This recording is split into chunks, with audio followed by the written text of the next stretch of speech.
Olá, tudo bem? Hoje nós vamos iniciar as nossas aulas a respeito da prova criminal, tá? Esse é o assunto mais extenso que nós vamos estudar no semestre. E, obviamente, um tema muito importante, né? Sempre que acontece um crime, a gente fica querendo saber quem foi que cometeu, por que que cometeu, como cometeu. E essas questões elas vão ser esclarecidas, né, através da instrução probatória no processo.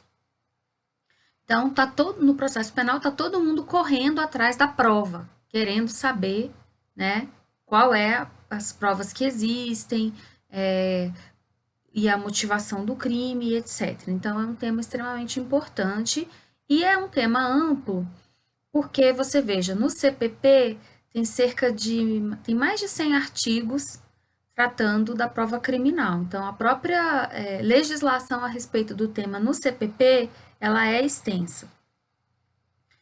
E, além do que está previsto no CPP, esse assunto ele também tem em outras leis, como, por exemplo, a lei de interceptação telefônica, que nós vamos tratar aqui também. Então, esse tema vai ser abordado da seguinte maneira: primeiro, a gente vai estudar a teoria geral da prova e depois a gente passa para os meios de prova, tá? Lembrando que vigora no processo penal a liberdade probatória. E o que que isso significa? Significa que nós vamos estudar os meios que estão regulamentados no CPP, os meios de prova, né, que estão regulamentados no CPP, sem prejuízo de serem admitidos outros meios de prova, ainda que não estejam regulamentados. Então, não há uma limitação da prova criminal apenas aos meios que estão regulamentados. Outros meios que surgirem, que possam provar os fatos, né, no processo, eles também podem ser admitidos. Não serão admitidos os meios imorais, e em relação aos meios de prova ilícitos, tem toda uma discussão e uma regulamentação específica que depois a gente vai estudar, tá? Professor, o que seria um meio de prova imoral que não seria admitido? Um exemplo que a doutrina traz seriam aqueles soros da verdade, né? Que em alguns países aí nós temos notícia de que utilizam, ou, por exemplo, uma reconstituição de um crime de natureza sexual, né? Uma coisa assim que realmente ofenda a moral, tá? Então, esse tipo de meio de prova não vai ser admitido. Agora, por exemplo, gravações, filmagens e outros recursos, como por exemplo o WhatsApp, né, que são fruto da inovação tecnológica, eles podem sim ser utilizados como meio de prova, ainda que não haja uma regulamentação específica. Em relação a essa questão da inovação tecnológica, é bem interessante observar isso na prova criminal, porque a gente verifica que o avanço tecnológico ele repercute na prova. O que eu quero dizer com isso? Quando a gente for ler os artigos no CPP, vocês vão ver que em vários momentos o legislador fala fotografias, fotografias, fotografias, né? E aí, por que disso? Porque na década de 40, o legislador ele estava encantado com o uso da fotografia no processo penal. Então, já tinha fotografia, já existia, né, fotografia, mas o legislador percebeu a utilidade que uma foto tem no processo. E aí, no capítulo de prova criminal, especificamente na perícia, vocês vão ver que o tempo todo o legislador está falando. Instruir os autos, as perícias por fotos, fotos, croquis, fotos, fotos, exatamente para incentivar. E é isso que a gente tem visto, né? Com o uso, né, como meio de prova do WhatsApp, das gravações, das filmagens e etc. E um outro ponto interessante também aconteceu em relação ao exame de DNA, né? Então, da mesma forma, houve um avanço tecnológico que permite a identificação do DNA com um índice de certeza muito grande, que é 99,999, né, por cento de certeza aí. E aí o DNA, o exame de DNA, passou também a ser utilizado para esclarecer crimes, tá? Tem um livro muito interessante do John Grisham. O John Grisham é um autor americano, tem vários best-sellers. Os livros dele geralmente se tornam filmes, né? Tem vários dele aí. E esse especificamente que eu vou falar é um filme que chama O Inocente, é com aquela atriz Hilary Swank. E esse filme é baseado no livro dele. Ai, professor, você vai ficar falando de livro americano e tal. Esse livro é interessante porque esse autor, ele faz um retrospecto da prova criminal nos Estados Unidos, e em especial do uso do exame de DNA, tá?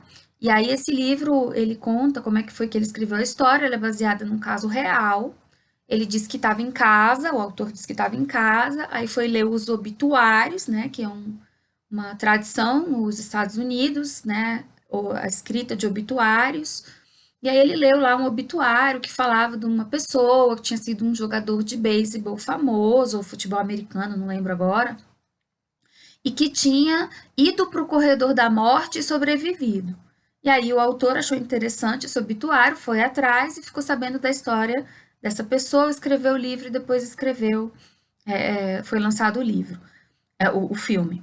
Mas, e aí ele conta exatamente de que na década de 70, um grupo de advogados, de defensores do fim da pena de morte, começou a usar o exame de DNA para rever casos de pessoas que estavam condenadas no corredor da morte.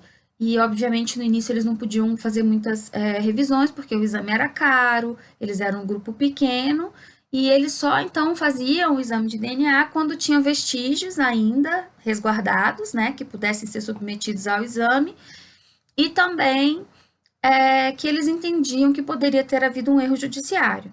E aí foi feita a revisão, né, foi feito o exame no caso dessa pessoa, né, que eu expliquei, do obituário, e aí se constatou que realmente ele era inocente, ele não tinha estuprado e matado a moça pela qual ele tinha sido condenado e condenado à pena de morte. E aí foi por isso que ele sobreviveu, né, ao corredor da morte, porque conseguiram rever o caso dele antes disso.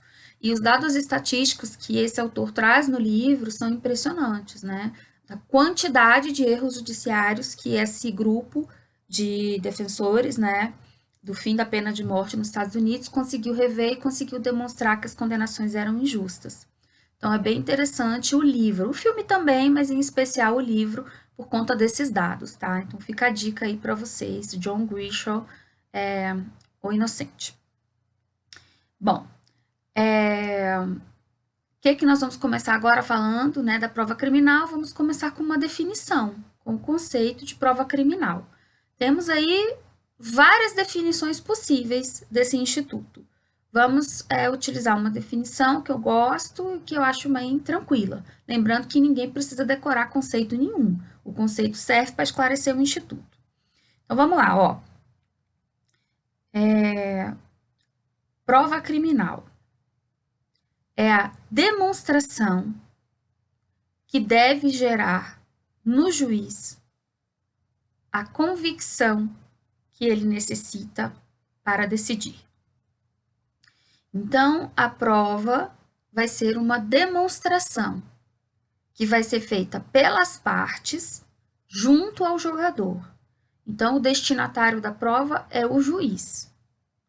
E as partes, então, vão tentar demonstrar para o juiz aquilo que elas entendem que aconteceu, né? Então, a acusação vai tentar demonstrar aquilo que ela acusou, e a defesa vai tentar demonstrar que aquilo não ocorreu, ou vai tentar demonstrar alguma tese que a defesa entenda que é adequada no caso. E o juiz vai utilizar essas demonstrações feitas pelas partes, através dos meios de prova, para formar o seu convencimento e decidir, tá? Então, isso que é a prova criminal, demonstração que deve gerar no juiz a convicção que ele necessita para decidir. E o que é objeto de prova? Quando eu falo, né, eu pergunto o que é objeto de prova, eu estou querendo saber o que deve ser provado no processo penal. O que você acha? Sei que você está pensando aí, né? Ah, professora, tem que provar autoria, materialidade. Exatamente, ó. Mas vamos utilizar essa definição que eu acabei de dar para a gente entender o que, que é o objeto de prova.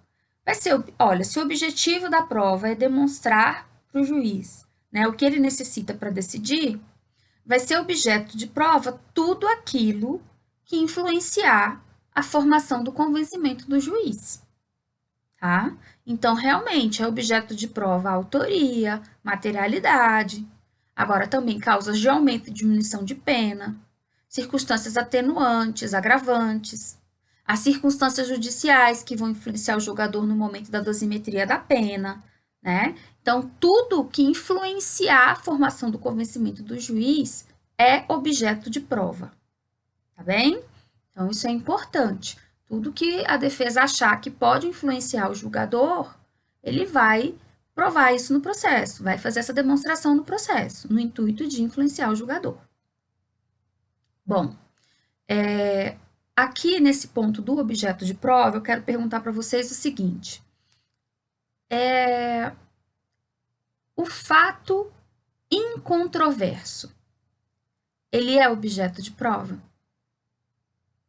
Ele precisa ser provado? O fato incontroverso precisa ser provado? Vamos lá. Bom, fato incontroverso, o nome já diz, né? É o fato que não tem controvérsia. Isso significa que é um fato que as partes estão aceitando, considerando ele como verdadeiro. E essa é a definição de fato incontroverso. Ok. É aquele fato que as partes não estão contestando. E aí eu pergunto para você, no processo penal, o fato incontroverso é objeto de prova? Precisa ser provado, já que as partes não estão discutindo? Precisa. O que você acha? Vou contar para vocês uma historinha, tá? O tema de prova criminal tem várias historinhas. O nome dessa história que eu vou contar, baseado num fato real, né, num processo que eu atuei, se chama Quem Matou o Fábio Júnior? Sabia que o Fábio Júnior morreu? Tô rindo assim, nossa, mas assim, porque todo mundo vai pensar que é o cantor, e obviamente não é, porque o cantor Fábio Júnior tá vivo, né? Mas então veja bem, que história é essa que eu vou contar para vocês, que aconteceu? Esse fato verídico aconteceu na cidade do Gama, no Distrito Federal. Então, tinham duas gangues rivais, a gangue do Fábio Júnior e a gangue do meu cliente, que eu não lembro mais o nome dele, porque isso tem muito tempo. Bom, e aí o que acontece? As gangues viviam brigando uma com a outra, um matando os integrantes da outra, né? Era gangue de tráfico de drogas. E aí o que aconteceu? Um belo dia, a gangue do meu cliente conversou e aí falou o seguinte: olha só, vamos parar de brigar com a gangue do Fábio Júnior, vamos entrar num acordo, vamos lá conversar com eles.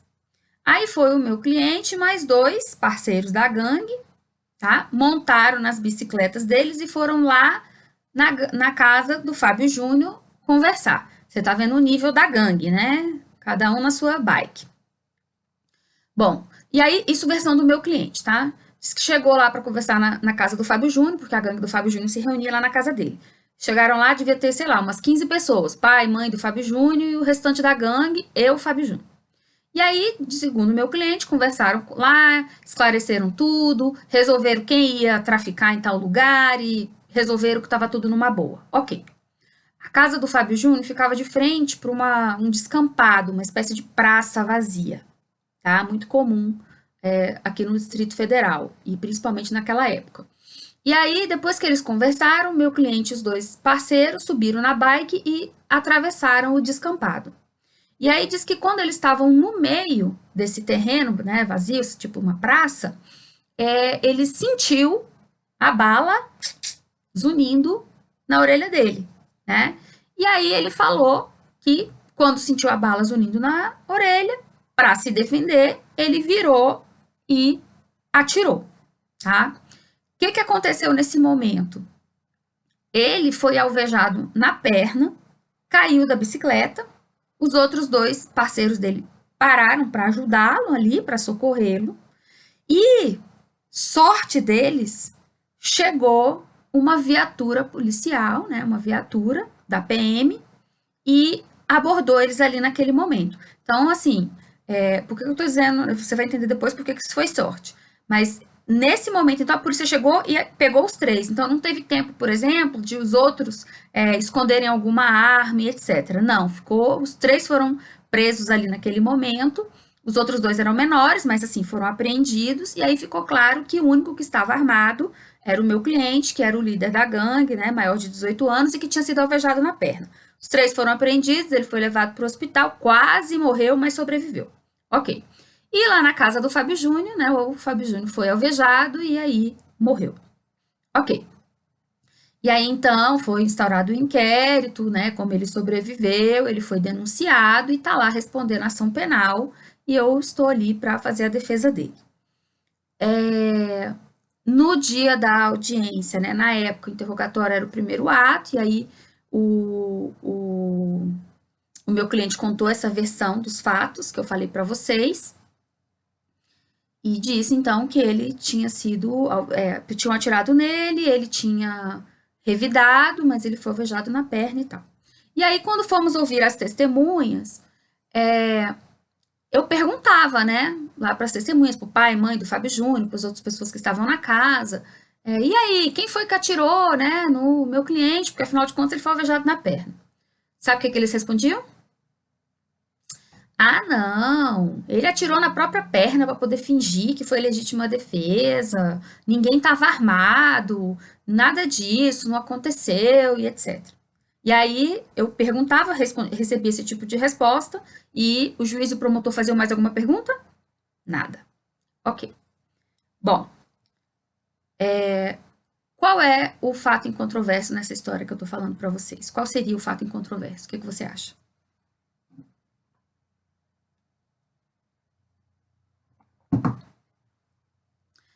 Que o Fábio Júnior morreu, né? O laudo cadavérico, né, constatou que foi por tiro, né? E o outro fato incontroverso que a gente pode achar é que o meu cliente matou ele, e aí a questão de se discutir no processo, a tese da defesa, a princípio seria se houve ou não houve a legítima defesa, ok? Pois é. Só que a situação estava desse jeito até o momento em que foi juntado ao processo o laudo de confronto balístico. Laudo de confronto balístico, que concluiu que a bala que foi retirada do corpo do Fábio Júnior não saiu da arma que foi apreendida com o meu cliente, de novo, como ele foi preso em flagrante e, graças a Deus, a polícia chegou na hora, né? Então, a única arma possível foi apreendida, não tinha disparado aquela bala. Calibre completamente incompatível. Pegou? E aí? E aí, então, volto para a pergunta que foi por isso que eu contei a historinha, né? O fato incontroverso, ele precisa ser provado no processo penal? Sim, sim. Porque no processo penal nós não vamos partir, né, de verdades fictas. Nós não vamos admitir, né, verdades pactuadas, aceitas pelas partes. Se o juiz, para condenar, ele precisa da comprovação da autoria e da materialidade do crime, isso vai ter que estar provado no processo. Ok? Então, até o fato incontroverso é objeto de prova. E isso vai ser uma consequência de um princípio que a gente vai estudar hoje, princípio específico da prova criminal, que é o princípio da verdade real, tá? Que é um princípio polêmico do processo penal, conforme daqui a pouco a gente vai ver. Então, veja bem, até o fato incontroverso, ele é objeto de prova, se ele influenciar a formação do convencimento do juiz. Porque se for um fato incontroverso que não interfere no convencimento do juiz, problema. Mas fato incontroverso que é necessário para a formação do convencimento do juiz, como nesse exemplo, a autoria do crime, é óbvio que precisa ser provado. Certo? E aí, vocês querem me perguntar alguma coisa? Quer, né? Quem matou o Fábio Júnior, não é isso? Pois é. Esse fato, né, que aconteceu, esse processo, ele tem dois pós-factums interessantes. O primeiro é que é o seguinte, quando veio esse resultado desse laudo, né? Ficou todo mundo chocado, porque realmente havia havia esse entendimento de que o meu cliente tinha matado o Fábio Júnior, tanto que ele mesmo dizia isso, porque ele achava que era isso, por conta da situação que o fato tinha acontecido. A gente estava em busca era de comprovar a legítima defesa, já que ele também tinha sido alvejado. Mas então, o juiz, quando viu aquilo, ficou com muita raiva, porque obviamente percebeu que naquelas audiências em que eu ficava perguntando quem mais estava armado, e o juiz e o MP não estavam interessados, infelizmente, alguém, ou melhor dizendo, muita gente tinha mentido. Então, esse juiz, que é um juiz bem assim, rigoroso, né, bravo, ele chamou todas as pessoas desse processo que tinham sido ouvidas lá no plenário do júri, gente, e ele gritou, e ele brigou, e ele falou que se não contasse a verdade para ele ali na hora, ia ser todo mundo preso. E eu confesso para vocês que eu estava presente e eu fiquei com medo do juiz. Mas assim, ele ameaçou tantas pessoas que ninguém falou nada, né? Ficou todo mundo com medo do juiz. Então, moral da história é como no momento adequado não foi feita, né, aquela busca pela verdade real, não foram inquiridas corretamente as testemunhas, não assim se buscou realmente descobrir se mais alguém estava armado, talvez até durante a investigação esse fato tenha sido negligenciado. O fato concreto é que esse crime ficou insolúvel. A gente não sabe de fato quem matou o Fábio Júnior, né? O outro fato pitoresco sou eu contando para o cliente que ele tinha, né, na verdade, na época era em pronúncia, ele ia ser impronunciado porque ele não tinha matado Fábio Júnior. Aí ele falou assim, doutora, é claro que fui eu tava lá, fui eu que matei. Aí eu falei pra ele, falei, não, eu sei que você atirou, mas assim, não foi a bala da sua arma que matou o Fábio Júnior, foi outra. Ele, doutora, o que é que você fez? Né? Como é que você conseguiu isso? Foi bom demais, mas é claro que fui eu que matei. Aí eu falei, quer saber? Deixa pra lá. Aí fui contar pro irmão dele, né? Falei, teu irmão vai ser absolvido, porque não foi ele que matou o Fábio Júnior. E aí, o irmão, doutora, todo mundo sabe que meu irmão matou o Fábio Júnior. É bom pra ele, e vai ser bom pra senhora também, vai arrumar um monte de cliente agora. Eu aguento? Pois é. Então, causos aí, né? Casos do penal. Bom, então já falamos então do fato incontroverso e que ele também é objeto de prova. Dito isso, vamos passar agora para a análise dos princípios do processo penal, da prova criminal, né, específicos da prova criminal. Então, quando nós estudamos os princípios do processo penal, o que eu falei para vocês? A gente ia estudar alguns, né, para a gente ter um norte de como funciona o processo penal, mas conforme a gente fosse introduzindo os outros institutos, a gente ia acrescentar princípios, e é isso que nós vamos fazer agora, tá? Vamos relembrar alguns e acrescentar outros. Então, o primeiro princípio que eu quero conversar com vocês é o princípio da autorresponsabilidade das partes, tá? Princípio da autorresponsabilidade das partes, o próprio nome já diz, as partes são responsáveis pelas provas que produzem ou deixam de produzir. É isso que significa esse princípio. Como assim? É responsável pelas provas que produz ou deixa de produzir. Olha, a gente já viu os requisitos, né, da denúncia, e lá está escrito que o rol de testemunhas ele é facultativo. Então, o MP ele pode ou não arrolar essas testemunhas. Agora, uma vez arroladas as testemunhas e elas sendo ouvidas, o MP vai ser responsável pela essa prova que ele quis produzir. Então, se a testemunha que ele arrolou chegar lá e falar, por exemplo, que não foi o réu, que não teve o crime, responsabilidade do MP.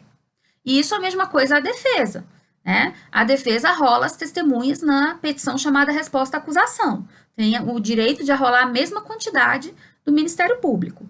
Agora, o que essas testemunhas arroladas pela defesa vão falar é responsabilidade da defesa, tá? Então, eu arrolei a testemunha na expectativa de que ela falasse que não foi o réu, que o réu é uma boa pessoa, que o réu nunca praticou crime, blá, blá, blá, blá, blá, blá, blá, blá, blá. Chega lá, a testemunha acaba, né, com a minha tese defensiva, isso é responsabilidade minha.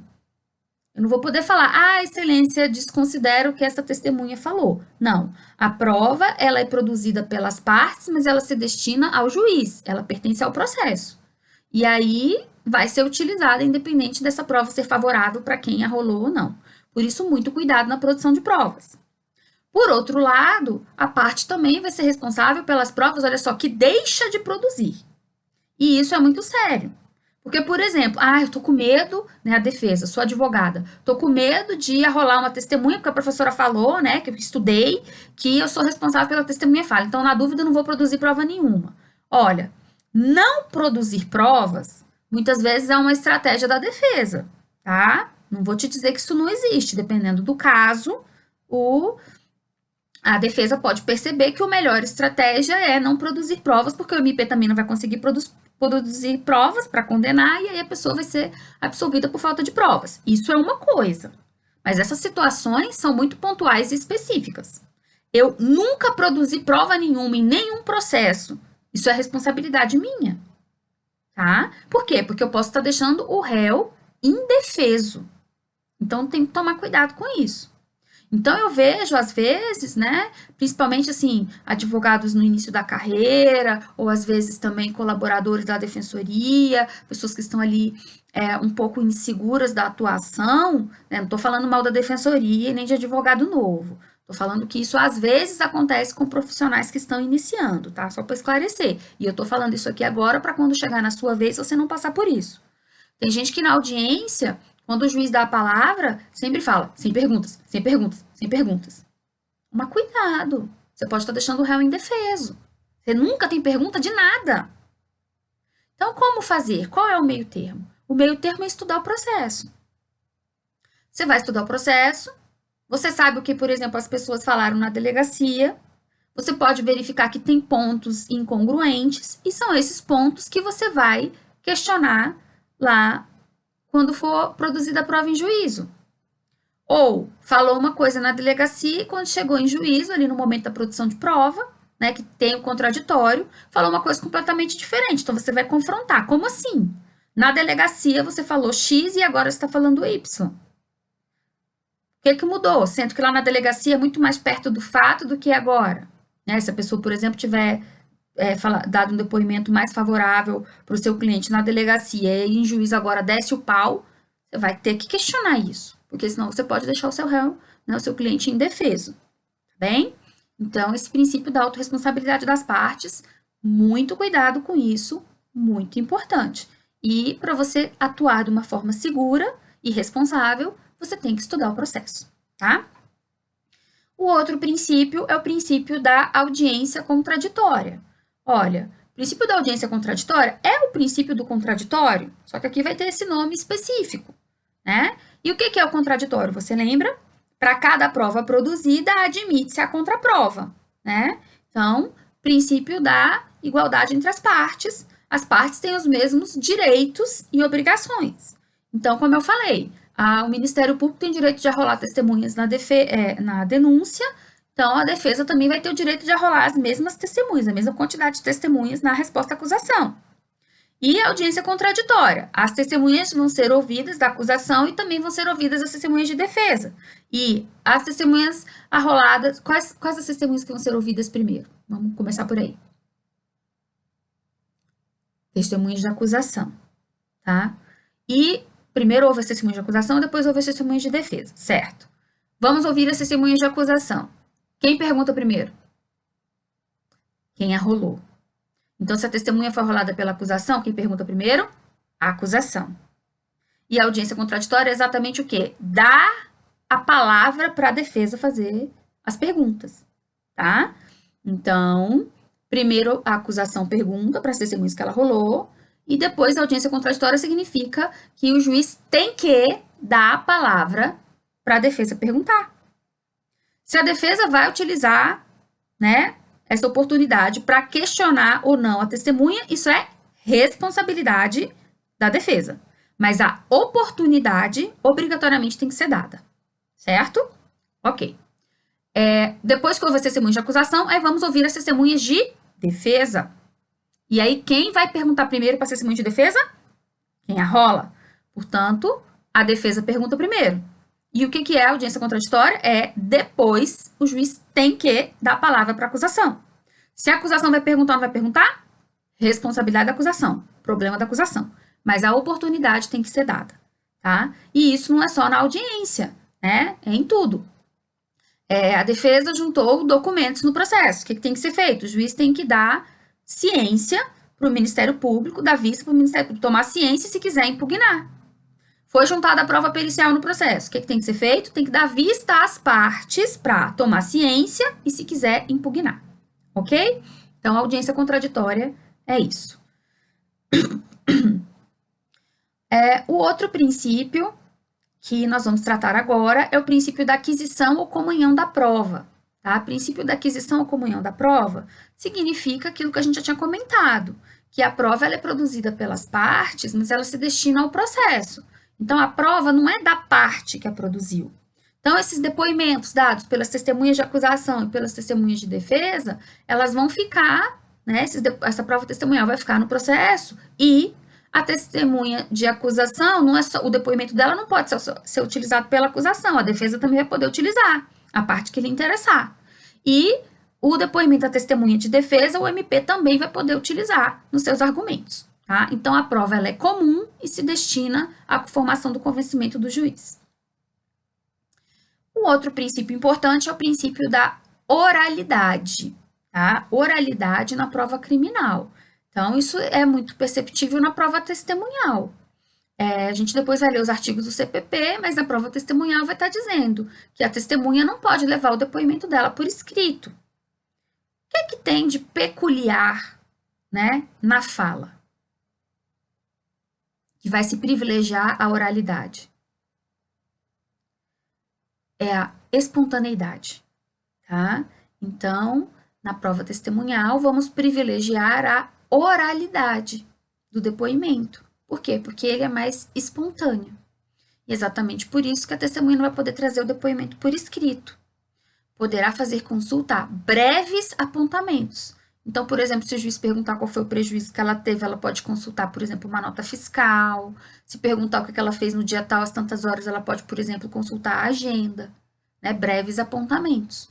Mas não vai poder trazer tudo por escrito. Essa regra tem exceção, conforme depois, então, como eu falei, a gente vai na prova testemunhal ler alguns artigos e vai verificar isso. Tem pessoas que, por conta da função que elas exercem, elas têm, né, a prerrogativa de dar os seus depoimentos por escrito. Mas, obviamente, isso é exceção, a regra não é essa. Ok? O outro princípio que nós vamos falar é o princípio da concentração, que significa que, sempre que possível, a produção de prova, a instrução probatória deve se dar numa mesma oportunidade, tá? Quando a gente fala numa mesma oportunidade, seria, se possível, numa mesma audiência. Lembrando que a audiência ela pode se desdobrar em mais de um dia. É importante essa questão da concentração, por quê? Porque ela vai privilegiar a formação do convencimento do juiz e o princípio da verdade real, que é o esclarecimento dos fatos. Veja bem, antigamente era muito comum, e isso infelizmente ainda acontece, né? Não é o que o CPP determina, mas ainda acontece, mas antigamente era muito comum ter uma audiência do interrogatório do réu, meses depois a oitiva de algumas testemunhas de acusação, aí às vezes mais meses para frente o restante das testemunhas de acusação, aí depois mais outros meses, às vezes em outro ano, ouvir as testemunhas de defesa. Então, às vezes, quando chegava na sentença, já tinha demorado tanto tempo para fazer essa colheita de prova, que mesmo que fosse o mesmo juiz, ele já não lembrava direito do que tinha sido produzido. Isso quando era o mesmo juiz, porque às vezes também poderiam ser juízes diferentes. Tá? Cada juiz tendo feito uma colheita de prova diferente. É óbvio que isso dificulta a formação do convencimento do julgador, né? Então, com a implementação do procedimento, né, de instrução da audiência una, né, que alguns chamam de audiência una, que é a audiência de instrução e julgamento, o que se quer é a concentração da colheita da prova. Então, veja bem, o juiz, quando ele vai para o fórum, ele sabe que naquela tarde ele vai ouvir as testemunhas do processo X. O juiz, para fazer a audiência, ele estuda o processo, até porque como ele vai chegar lá, cair de paraquedas, ele não sabe nem o que perguntar para as partes, não pode ser assim. Então, ó, o juiz estuda o processo e sabe que naquela tarde ele vai passar a tarde ouvindo as pessoas, as testemunhas, né, os réus daquele processo. Então, ele estuda previamente o processo, quando ele chega lá, ele está com tudo fresco na cabeça.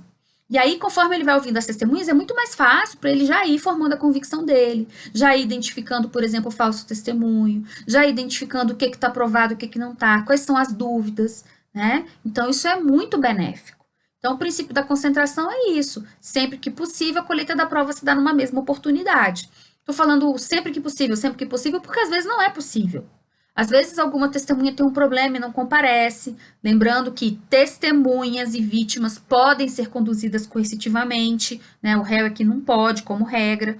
Mas então, assim, tem casos que não dá, inclusive, para fazer a condução coercitiva. Seja porque não tem quem faça a condução coercitiva, seja porque, por exemplo, a vítima ou a testemunha justificou a ausência por um motivo louvável, como, por exemplo, uma cirurgia, uma viagem de trabalho ou alguma outra coisa plenamente justificável, tá? Então, o princípio da concentração é isso. O outro princípio que a gente já estudou é o princípio da publicidade, né? A gente já sabe que, em regra, o processo penal ele é público, a exceção vai ter que ser devidamente justificada, essa justificativa vai ficar consignada no processo, sendo que alguns crimes, a própria lei penal já estabelece o sigilo, como os crimes de natureza sexual, né? Mas então, em regra, os atos processuais, eles são públicos. Então, quando tiver o julgamento do júri, a gente pode ir lá assistir, as audiências criminais, a gente pode entrar lá na sala de audiência, sentar e ficar assistindo? Pode, né? Se houver a necessidade de restringir a publicidade, o juiz vai consignar em ata e vai pedir para as pessoas se retirarem. E isso pode acontecer, por exemplo, quando alguma vítima, alguma testemunha estiver com receio de dar o depoimento na presença de pessoas estranhas, porque tem medo, né, de alguma retaliação, está sofrendo alguma ameaça, etc. Se esse for o caso, isso vai ficar consignado em ata e aí vai restringir a publicidade. Fora dessas situações, como eu disse, é público, a gente pode ir lá, sentar e assistir. E eu sei que às vezes a pessoa, né, os alunos ficam assim com preguiça, assistir audiência, que chato e tal. Olha, é extremamente benéfico você ir ao fórum assistir audiências, plenário do júri. Primeiro, para aqueles que têm pretensões de seguir carreiras, né, de defensoria pública, magistratura, MP, é bom ver, né, como é a atuação, até para você já ir decidindo a forma como você vai agir quando você for um integrante de uma dessas carreiras. Tá? Você vai ver que a conduta, né, desses agentes, né, são muito diferentes. Então, tem promotor de tudo quanto é jeito, juiz também. Você vai ver que tem uns juízes, por exemplo, nessa questão da audiência, que eles têm uma habilidade enorme na condução do interrogatório, da oitiva. Você percebe que ele consegue, né, muitas informações ali da pessoa que está dando o depoimento, está sendo ouvida. Então, é bem interessante fazer esse acompanhamento, né, dessas audiências. Sem contar que você, por exemplo, quando você assiste um plenário do júri, o rito do júri é um rito complexo, cheio de pequenos atos, né? Quando você assiste um, dois plenários do júri, você acaba fixando o rito, porque na sua cabeça fica parecendo um filme que você assistiu. Então, bem interessante, né, para os alunos assistirem esses atos aí quando tiverem a oportunidade, tá bom? Publicidade, então já falamos. Então, agora vamos falar do livre convencimento motivado.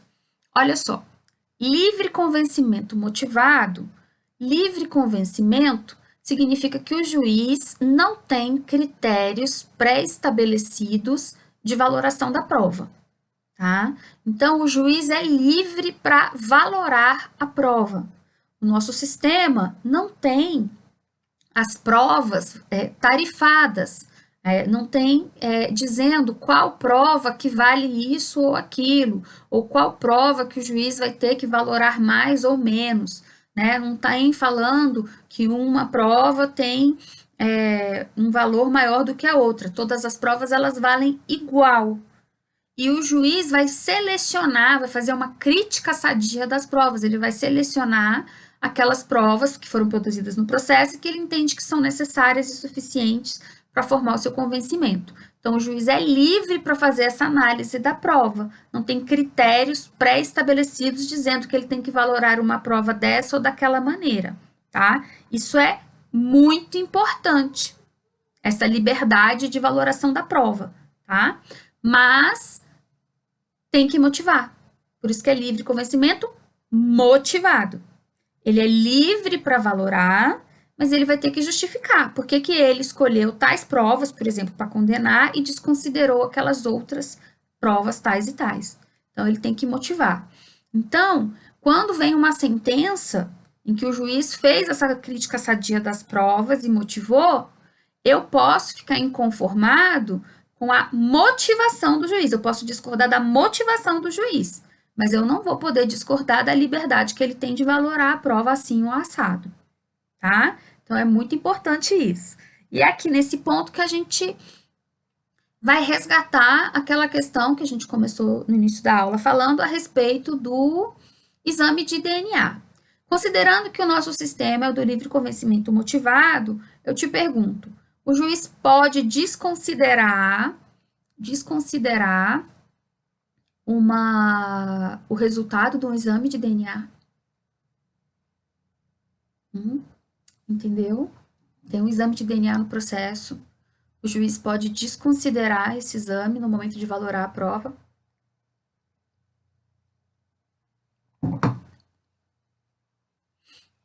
Pode. Por quê? Ah, professora, mas o exame de DNA é 99,999% de certeza. Ok, e ninguém está dizendo o contrário. Mas o nosso sistema não vincula, não obriga o juiz a valorar uma prova específica, não obriga o juiz a valorar a prova pericial, tá? Então, o juiz é livre para valorar a prova e, por exemplo, desconsiderar um exame de DNA? É. Agora, ele vai ter que motivar. E, de novo, eu vou poder discordar da motivação do juiz e não do direito que ele tem de desconsiderar o exame de DNA. Certo? Ok. Professor, você já viu algum caso desse, algum juiz que desconsiderou o exame de DNA? Já. Já vi. E a motivação dele foi perfeita. E tribunal nenhum vai modificar. Sabe por quê? Olha o que o juiz escreveu. Tem exame de DNA no processo. Contudo, verifico que a amostra que foi colhida no local do crime e foi submetida, né, para o exame de DNA, foi utilizada para ser feito o exame de DNA, não é idônea. Porque há informações que o local do crime foi violado. Pegou? Entendeu? Então, olha só, o juiz tem o direito de valorar a prova da forma como ele quiser, mas ele vai ter que motivar. E nós vamos questionar, discutir, impugnar a motivação e não o direito que o juiz tem, tá? Então, é essa motivação que nós temos que analisar. E então, repetindo, o juiz não é obrigado a valorar nenhuma prova pericial. Ele é livre na valoração da prova, mas vai ter que fundamentar. E é essa motivação que a gente vai discutir, por exemplo, num eventual recurso. Certinho? Tá. E agora vamos falar do princípio da verdade real. Veja bem, esse princípio da verdade real é um princípio polêmico, tá? Tem vários autores que não gostam, que demonizam aí, que falam que Deus me livre, que processo penal não tem que ter princípio da verdade real e etc. Primeiro, o que é o princípio da verdade real? O nome já diz, né? O processo penal vai buscar descobrir o que realmente aconteceu, a verdade verdadeira, né? O processo penal, ele não quer identificar um culpado, botar culpa em alguém e resolvido. Não. O processo penal visa descobrir o verdadeiro culpado. Ok? Tá. Então, é isso que significa o princípio. Ah, professora, mas isso é o óbvio. Eu sei, mas às vezes o óbvio precisa ser dito. Tá? E o princípio acaba se tornando polêmico, não é nem por essa orientação, né? Porque o princípio ele orienta o processo penal. Não é nem em relação a descobrir a verdade, porque isso, na verdade, como a gente pensa, é o óbvio, né? O processo serve para descobrir o verdadeiro culpado. Mas a polêmica tem a ver com as consequências.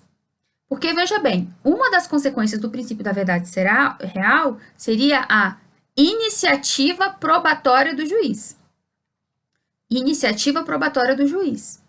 Então, uma das consequências do princípio da verdade real seria que o juiz penal ele tem iniciativa probatória. Então, ele poderia produzir provas, tá? Ter iniciativa de produção de provas. E aí, o que a doutrina que critica o princípio diz? O juiz ele tem que ser inerte, a jurisdição tem que ser inerte. O juiz ele não pode produzir provas, ele não pode substituir a vontade das partes na produção de provas. Porque se o juiz fizer isso, ele vai perder a sua imparcialidade, ok? É aí que está a discussão desse princípio. Bom, veja bem, realmente o nosso código ele é da década de 40 e ele teve influência do código alemão nazista. Década de 40, nazismo, né? Influenciou o nosso código. Então, o nosso código ele tem muitos dispositivos que têm uma característica inquisitorial e de dar poderes para o juiz agir de ofício. E essa é uma crítica que se faz ao CPP, que paulatinamente está sendo modificado. Então, cada vez mais o juiz não tem iniciativa, tá? Agora, em determinados momentos, há a possibilidade do juiz ter uma pequena iniciativa. Então, por exemplo, vamos supor que está sendo ouvida uma testemunha que foi arrolada pelas partes. E aí, essa testemunha diz assim, por exemplo, o fulaninho de tal, ele sabe tudo que aconteceu, né, do fato criminoso. Veja bem, esse fulaninho de tal, que sabe de tudo, que eventualmente sabe de tudo, e que não foi arrolado pelas partes, o juiz, como quer descobrir a verdade, ele poderia sim, né, o CPP permite que ele convoque essa testemunha, a chamada testemunha referida, para ser ouvida. Então, essa seria uma iniciativa probatória por parte do juiz, que a princípio não vai implicar em o juiz perder a imparcialidade dele. O que obviamente não pode, e tem precedente do Supremo falando, é o juiz substituir a iniciativa das partes.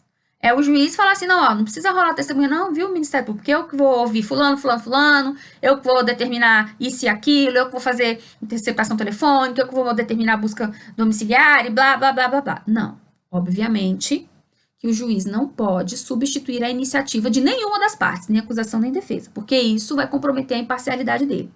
Agora, situações muito pontuais e específicas que estão, né, previstas no CPP e até o momento o STF não disse que haveria, né, uma inconstitucionalidade, uma ilegalidade nisso, o juiz penal ainda teria. Tá? E é esse ponto, então, da iniciativa probatória, da exacerbação dessa iniciativa é que a doutrina critica e critica o princípio. Agora, um ponto importante em relação ao princípio da verdade real, que muitos criticam o princípio, mas se esquecem, é que essa iniciativa probatória do juiz não é a única consequência da verdade real. Tem uma outra que eu reputo extremamente importante, que é exatamente o quê? Se o processo penal quer descobrir o que realmente aconteceu, o processo penal não vai admitir verdades formais, verdades fictas. Portanto, a consequência da verdade real aí que é muito importante. O processo penal não admite confissão ficta, né? A gente falou disso quando falou do efeito da revelia, não tem confissão ficta, e falamos também hoje que até o fato em controvérsia é objeto de prova. Então, veja bem, a verdade real tem uma questão polêmica, que é a questão da iniciativa probatória do julgador. Ok, mas tem uma outra consequência que é muito importante, que é deixar claro que não vamos admitir confissão ficta, né, quando ocorre a revelia, e que até o fato em controvérsia é objeto de prova. Por quê? Porque não vamos nos contentar com verdades formais. Tudo aquilo que influenciar a formação do convencimento do juiz é objeto de prova. E isso é uma consequência do princípio da verdade real. Ok? Tudo bem? É isso, então, para essa primeira aula. Vamos parar por aqui a respeito da prova criminal, tá? Continuamos na próxima aula. Obrigada.